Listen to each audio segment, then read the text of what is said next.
आपण योहानकृत शुभवर्तमान याचा 15वा अध्याय आणि त्याचा 16व्या वचनाचा दुसरा भाग, आणि या भागामध्ये असं म्हणलेलं आहे की तुम्ही जाऊन फळ द्यावे, तुमचे फळ टिकावे, आणि जे काही तुम्ही माझ्या नावाने पित्याजवळ मागाल ते त्याने तुम्हाला द्यावे.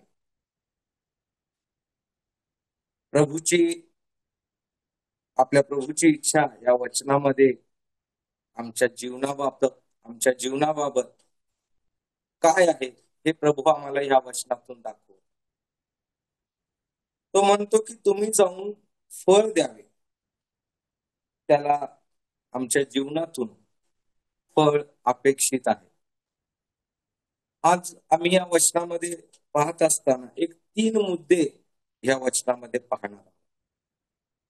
वचन काय म्हणतं की तुम्ही मला निवडले नाही, तर मी तुम्हाला निवडले व नेमले आहे. त्यात हेतू हा की तुम्ही जाऊन फळ द्यावे, तुमचे फळ टिकावे, आणि जे काही तुम्ही माझ्या नावाने पित्याजवळ मागाल ते त्याने तुम्हाला द्यावे. 3 मुद्दे पाहत असताना आम्ही पाहतो त्यानं आमची निवड केली. दुसरा मुद्दा आहे की त्यानं आम्हाला नेमलं, आणि तिसरा मुद्दा आहे की त्याचा हेतू. बंधू भगिनींनो, त्याचा हेतू किती स्पष्ट आहे हे ह्या ठिकाणी आम्हाला प्रभू दाखवतो. आणि हे 3 मुद्दे आमच्यासारख्या विश्वासणाऱ्याच्या जीवनामध्ये येण्याआधी आम्ही ह्या 3 मुद्द्यांकरता किंवा 3 गोष्टींकरता किती पात्र आहोत हे आम्हाला वचनच दाखवतं. कारण आम्ही शास्त्रामध्ये जेव्हा पाहतो आमचं जीवन किंवा आमच्या जीवनाचा जो आरसा हे शास्त्र आहे, हे शास्त्र आम्हाला दाखवतं की आम्ही त्यापैकी कोणत्याही गोष्टींकरता पात्र नव्हतो. प्रभू म्हणतो तुम्ही जाऊन फळ द्यावे, तुमचे फळ टिकावे, आणि जे काही तुम्ही माझ्या नावाने पित्याजवळ मागा ते त्याने तुम्हाला द्यावे. त्याच अध्यायाच्या 15व्या अध्यायाच्या 4थ्या आणि 5व्या वचनामध्ये म्हणले, तुम्ही माझ्यामध्ये राहा आणि मी तुम्हामध्ये राहीन. जसा पाटा वेलात राहिल्या वाचून त्याला आपल्या आपण फळ देता येत नाही, तसे माझ्यामध्ये राहिल्या वाचून तुम्हालाही देता येणार नाही. मीच वेल आहे, तुम्ही फाटे आहात. जो माझ्यामध्ये राहतो आणि मी ज्याच्यामध्ये राहतो तो पुष्कळ फळ देतो, कारण माझ्यापासून वेगळे असल्यास तुम्हाला काही करता येत नाही. खरोखर देवाचा उद्देश आमच्या जीवनाबाबत जो आहे तो किती उत्तम आहे, तो किती सर्वश्रेष्ठ आहे. आम्हाला प्रभून फाटा आणि वेल त्याच अशा पद्धतीनं तो आम्हाला संबोधतो,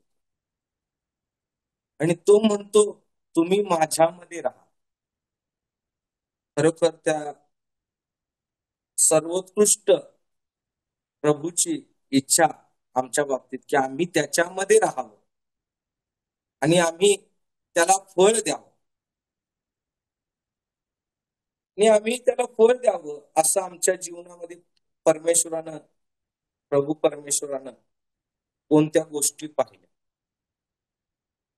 खरोखर आज आमच्या जीवनामध्ये कोणत्याही चांगल्या गोष्टी असत नाही, पण त्या प्रभू येशू ख्रिस्तामध्ये आज आम्हाला त्यांना निवडलेला आहे, नेमलेला आहे, आणि त्याचा हेतू आमच्या जीवनातून त्याला फळ मिळावं हा त्याचा हेतू आहे. आम्ही जेव्हा पहिले करीन याचा पहिला अध्याय आणि त्या ठिकाणी 26 आणि 27व्या वचनामध्ये जातो, तेव्हा त्या 26 आणि 27व्या वचनामध्ये इथं म्हणलेलं आहे की तुमच्यामध्ये जगाच्या दृष्टीने ज्ञानी, समर्थ, कुलीन असे पुष्कळ जन नाही, तरी ज्ञानास लाजवावे म्हणून देवाने जगातील जे मूर्खपणाचे ते निवडले, आणि जे बलवान ते लाजवावे म्हणून देवाने जगातील जे दुर्बळ ते निवडले. ह्याचाच अर्थ जगामध्ये ज्ञानी, समर्थ, कुलीन असे पुष्कळ जर इतर लोक देखील आहेत, आणि त्या इतर लोकांच्या मधून आम्हाला त्यानं वेगळं केलं. त्या योहानाच्या 15व्या अध्यायामध्ये पुढचंच वचन सांगतंय की मी तुम्हाला जगातून निवडून घेतो. म्हणजे जगामध्ये हे देखील लोक आहेत, ज्ञानी, समर्थ, कुलीन, आणि त्या लोकांमधून आम्हाला त्यानं निवडून घेतले. पुढे म्हणलेलं आहे की तरी ज्ञानास लाजवावे म्हणून देवाने जगातील जे मूर्खपणाचे ते निवडले. आमच्या जीवनातील जो ड्रॉबॅक आहे तो ड्रॉबॅक आम्ही या ठिकाणी, आम्ही मूर्ख आहे, आणि अशा अवस्थेमध्ये आम्हाला त्यानं निवडले. जे बलवान ते लाजवावे म्हणून देवाने जगातील जे दुर्बळ ते निवडले. मी दुर्बळ आहोत, आमचा दुसरा ड्रॉबॅक आम्ही या ठिकाणी पाहतो. आणि म्हणून रोमकराच्या पत्रामध्ये म्हणलेलं आहे की आम्ही दुर्बळ असतानाच ख्रिस्त आपणासाठी मरण पावले, सुवेळी आमच्यासाठी मरण पावले. प्रभू येशू ख्रिस्ताखेरीज आमच्याकरिता त्या कालवरीच्या वधस्तंभावरती मरणारा, त्या मरणावरती विजय होऊन उठणारा असा दुसरा कोणीही देव त्या ठिकाणी आम्हाला दिसत. संपूर्ण जगामध्ये जर पाहिलं, संपूर्ण निर्मितीमध्ये जर पाहिलं, तर आमच्याकरिता त्या वधस्तंभावरती स्वतःचा देह मोडून स्वतःचं रक्त सांडणारा आणि मरणावर विजय होऊन उठणारा असा दुसरा कोणीही देव या ठिकाणी आम्हाला दिसत.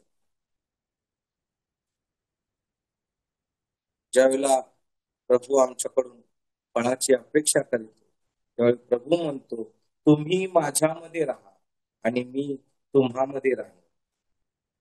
किती चांगली गोष्ट आहे की देव आम्हाला आमंत्रित करत आहे की आम्ही त्याच्यामध्ये राहावं आणि तो आमच्यामध्ये राहील. त्यानं किती मोठी गॅरंटी दिलेली आहे.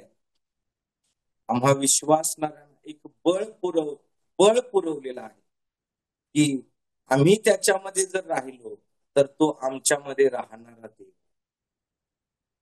खरोखर आपला प्रभू येशू ख्रिस्त हा किती प्रीतीने भरलेला देव आहे. म्हणून योहान 3:16 मध्ये देखील म्हणलेला आहे की देवाने जगावरती एवढी प्रीती केली की त्याने आपला एकुलता एक पुत्र दिला, अशासाठी की जो कोणी त्याच्यावरती विश्वास ठेवतो त्याचा नाश होऊ नये तर त्याला सार्वकालिक जीवन. प्रियांनो, या ठिकाणी निवडण्याच्या मागे, आम्हाला निवडण्याच्या मागे जो प्रभू येशू ख्रिस्त आमच्याकरिता त्या कालवरीच्या वधस्तंभावरती मरण पावला, त्या प्रभू येशू ख्रिस्ताच्या द्वारेच आज आम्हाला त्यानं निवडलेला आहे. आणि म्हणून इफिसकराच्या पत्रामध्ये पहिल्या अध्यायामध्ये 4थ्या वचनामध्ये म्हणलेलं आहे की त्याप्रमाणे आपण त्याच्या समक्षतेत पवित्र व निर्दोष असावे म्हणून त्याने जगाच्या स्थापनेपूर्वी आपल्याला ख्रिस्ताच्या ठायी निवडून नये. आमची निवड त्या प्रभू येशू ख्रिस्ताच्या ठायी झाली. आमची निवड त्याच्या प्रियपुत्राच्या ठायी झालेली. त्याचा प्रियपुत्र प्रभू येशू ख्रिस्त जो आमच्याकरिता या पृथ्वी तलावरती आला, तो प्रभू येशू ख्रिस्त आमच्याकरिता मरण पावला, कारण आम्ही पाप केलो आणि आमच्या पापामुळे आम्ही देवापासून दूर गेलेलो. आणि आमचं पाप हे त्या आडभिंतीप्रमाणे जे आमच्यामध्ये आणि त्या परमेश्वराच्या मध्ये आडभिंतीप्रमाणे, आणि म्हणून आमचा समेट होऊ शकत नव्हता. आणि आमचा समेट करण्याकरता प्रभू येशू ख्रिस्त मध्यस्थ बनून या पृथ्वीतला. आम्ही पहिले तिमोथी याचा 1 अध्याय आणि 9वं वचन ह्या ठिकाणी देखील 2 तिमोथी याचा 1ला अध्याय आणि 9वं वचन, ही कृपा युगाच्या काळापूर्वी ख्रिस्त येशूच्या ठायी आपल्यावर करण्यात आली. आपल्याला ठिकठिकाणी वारंवार सांगण्यात आलेलं आहे की ही कृपा आमच्यावरती कुणाच्या ठायी झाली, कुणामुळे आमची निवड झाली, कुणामध्ये आमची निवड झाली, हे आम्हाला वारंवार वचनातून सांगण्यात आले. वारंवार याची आठवण आम्हाला करून देण्यात आली की आमची निवड ही कुणाच्या द्वारे झाली. आम्ही शास्त्रामध्ये पाहतो प्रभू येशू ख्रिस्ताच्या सेवेमध्ये, त्याच्या 3.5 वर्षाच्या सेवेमध्ये त्यानं अनेक शिष्यांची निवड केलेली आम्ही शास्त्रामध्ये. शुभवर्तमानामध्ये आम्ही पाहतो 40 शुभवर्तमानामध्ये की ज्या ठिकाणी प्रभू येशू ख्रिस्ताने त्याचे 12 शिष्य निवडले. त्या शिष्यांचा उल्लेख आम्ही पाहतो. त्या शिष्यांच्या उल्लेखामध्ये आम्ही मत्तईचा 10वा अध्याय 2 ते 4 मध्ये, मार्क याचा 3रा अध्याय 16 ते 19, तसेच लूक 6 14 ते 16 आणि प्रेषित 1 13 मध्ये आम्ही पाहतो. त्या ठिकाणी त्यानं शिष्यांची निवड केली. त्याच्या कार्याकरिता त्यानं निवडलेले लोक, त्या शिष्यांच्या वरती त्यानं वेगवेगळी जबाबदारी दिलेली आम्ही पाहतो. प्रेषित 9:15 मध्ये देखील आम्ही पाहतो पौलाच्या बाबतीमध्ये, जो त्याचा कनिष्ठ पद्धतीचा सेवक होता, त्या सेवकाच्या बाबतीत आम्ही पाहतो की तो माझे परराष्ट्रीयन करता तो माझे निवडलेले पात्र आहे असे प्रभू हा निवड करणारा प्रभू आहे. प्रभूने आमची निवड केली. योहानामध्ये म्हणले की आम्ही त्याला निवडलं नाही, तर त्यांनी आम्हाला निवडलेला आहे. तो किती चांगला आहे, तो आमच्या जीवनाबाबत त्याचा उद्देश किती चांगला आहे, त्याचा हेतू किती चांगला आहे की आम्ही त्याला फळ द्यावं आणि ते फळ टिकावं असं तो म्हणतो. आणि तो म्हणतो तुम्ही माझ्या नावाने जे पित्याकडे मागा ते त्यांना द्यावं. खरोखर आमचा प्रभू किती चांगला आहे. त्या प्रभूला जितके धन्यवाद द्यावे तितके कमी आहे. आणि म्हणून आम्ही पाहतो रोम याचा 5वा अध्याय आणि 8वं वचन, परंतु देव आपणावरच्या स्वतःच्या प्रीतीचे प्रमाण हे देतो की आपण पापी असतानाच ख्रिस्त आपणासाठी मरण पावले. त्याच्या प्रीतीचं प्रमाण आम्ही या ठिकाणी पाहतो. आम्हाला प्रभू या ठिकाणी त्याच्या प्रीतीचं प्रमाण, इतकी प्रीती कोण कोणावर करू शकतो. ही प्रीती आम्हाला समजत, ही प्रीती आमच्या बुद्धी सामर्थ्याच्या पलीकडची प्रीती, कल्पने पलीकडची प्रीती. आणि अशी प्रीती करून त्यांना आमच्या वरती पुन्हा एक वार दया केली. त्यानं आमच्याकरिता मध्यस्थीचं काम केलेलं आहे. दुसरी गोष्ट आम्ही पाहतो की त्यानं आम्हाला नेमलेलं आहे. प्रत्येक विश्वासणाऱ्याला त्यानं काही ना काहीतरी जबाबदारी. जसे कृपादानाचे प्रकार आहे तसं सेवा करण्याकरिता त्यांना आम्हाला वेगवेगळ्या गोष्टी सांगितलेल्या, त्यानं वेगवेगळ्या पद्धतीची जबाबदारी दिलेली आहे. आम्ही त्याच योहानाच्या 15व्या अध्यायामध्ये दुसरा मुद्दा पाहतो की त्यानं आम्हाला नेमलेला आहे. ते आम्हाला ज्या प्रकारे नेमलेलं आहे त्या कोणत्या गोष्टी आहेत आम्ही त्या ठिकाणी पाहणार आहोत. तो इर्मयाच्या अध्यायामध्ये, इर्मयाचा 3रा अध्याय, इर्मया याचा 3रा अध्याय आणि 15व्या वचनामध्ये म्हणून की त्यांना आमच्याकरिता, आम्हासारख्या विश्वासणाऱ्यांकरिता एक उत्तम मेंढपाळ नेमलेले आहे.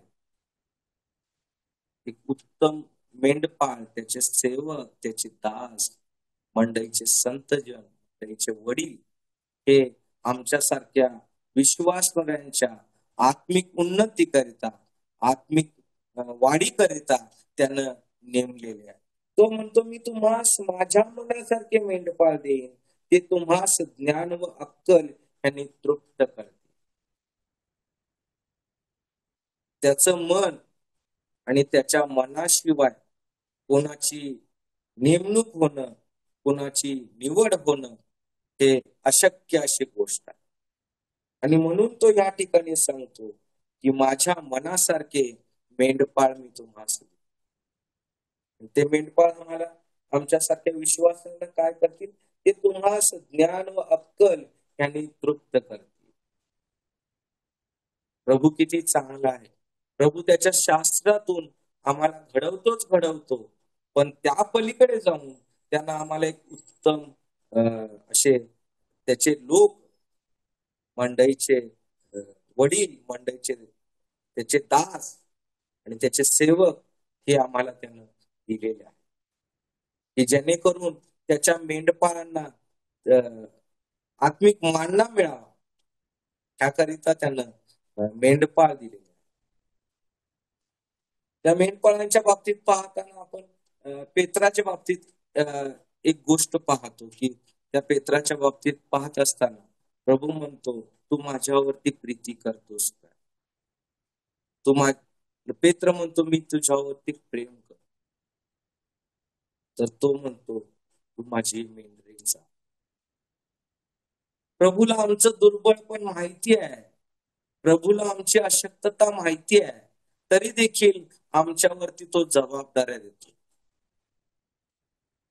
त्या पेत्रावरती त्यानं मेंढरांना चारण्याची जबाबदारी. आज अनेक बंधुजन आमच्यामध्ये आहेत, की जे आज मंडईचे प्रमुख आहेत, जे आज त्या देवाने दिलेली जबाबदारी जी आहे, त्या जबाबदारीमध्ये आम्हासारख्या विश्वासणाऱ्यांना आत्मिक मानना देण्याचं काम ते करत आहे. म्हणून आज आम्ही या गोष्टी पाहत असताना त्याच इरमयाच्या अध्यायामध्ये, इरमयाच्या पुस्तकामध्ये 24व्या अध्यायामध्ये, 23व्या अध्यायामध्ये आम्ही ज्यावेळेला जातो त्यावेळी त्या ठिकाणी काय म्हणलं, की मी त्याचवर मेंढपाळ नेमीन, ते त्यास चारतील. प्रभूचं वचन सांगतं की जे मेंढपाळ आहे, ते मेंढपाळ आम्हाला जे वचन आहे ते वचनाचं ग्रहण करण्याकरता हे मेंढपाळ आम्हाला देईल. ते मेंढपाळ आम्हाला चालतील, म्हणजे ते पुढे भिणार नाहीत, घाबरणार नाहीत, कमी होणार नाहीत, असे परमेश्वराने आम्हाला निवडलेलं आहे.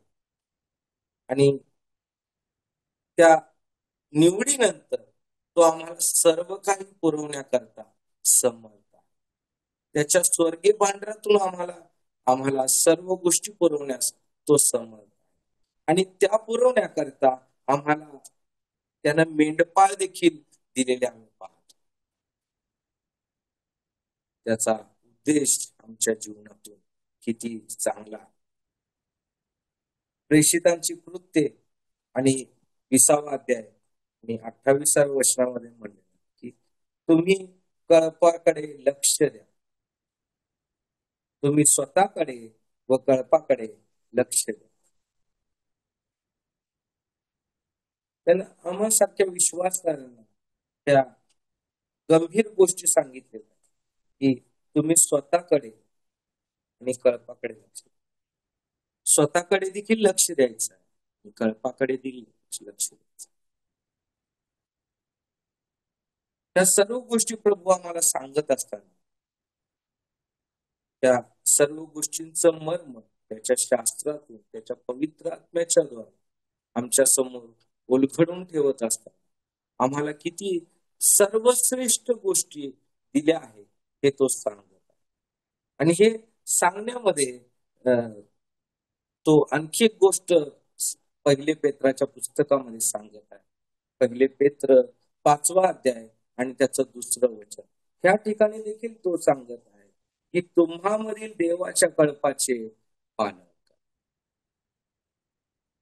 आज आमच्यासारख्या बंधुजनांची, विश्वासणाऱ्यांची ही जबाबदारी की देवाचं वचन जे सांगतं त्या देवाच्या वचनाच्या सांगण्याप्रमाणे आमच्या जीवनामध्ये आणि प्रत्येक गोष्ट ही त्याच्या सांगण्याप्रमाणे घडते. आणि आमचं लक्ष हे केवळ त्या शास्त्रातील, पवित्र शास्त्रातील वचनामध्ये ज्या गोष्टी आम्हाला त्यानं सांगितलेल्या आहेत त्या सांगितलेल्या गोष्टींकडे लक्ष केंद्रित असावं असं प्रभूचं वचन. आणि म्हणून आम्ही एक वचन पाहणार आहोत. फिलिप्पिकरास पत्र, फिलिप्पिकरास पत्र याचा 3रा अध्याय आणि वचन 14. तिथं पौल काय म्हणतो, ख्रिस्त येशूच्या ठाई देवाचे जे वरील पाचारण त्या संबंधीचे बक्षीस मिळवण्यासाठी मर्यादेवरील खुनेकडे मी धावतो. हेच माझे पौल त्या ठिकाणी आम्हाला सुंदररित्या सांगत आहे की जे देवाचे पाचारण त्याला झाले त्या पाचारणामध्ये त्याचं जे बक्षीस आहे, त्या पाचारणामध्ये जे दडलेलं बक्षीस आहे ते बक्षीस मिळवण्यासाठी मर्यादेवरील खुनेकडे मी धावतो. हेच माझे काम. आणि म्हणून पहिले थेसलनी 2रा अध्यायाने 12 वचनामध्ये म्हणलेलं आहे की तुम्ही त्याला शोभेल असे तुम्ही चाला. जे पाचारण आमचं प्रभूने केलेलं आहे त्या पाचारणाला शोभेल असं आम्ही चालावं अशी त्या प्रभूची इच्छा. पौल सांगतो पण त्या पौलाच्या सांगण्यामाग त्या प्रभूची इच्छा आहे की आम्ही त्याच्या पाचारणास शोभेल असं आम्ही चालू. आणि त्या पाचारणास शोभेल असं चालताना 2 पेत्र 1ला अध्याय आणि 10व्या वचनामध्ये म्हणलेलं आहे की तुमची निवड दृढ करण्यासाठी विशेष प्रयत्न करा असं त्या ठिकाणी सांगतात. आणि हा विशेष प्रयत्न करण्यासाठी देवबाप आम्हाला सहाय्य करो.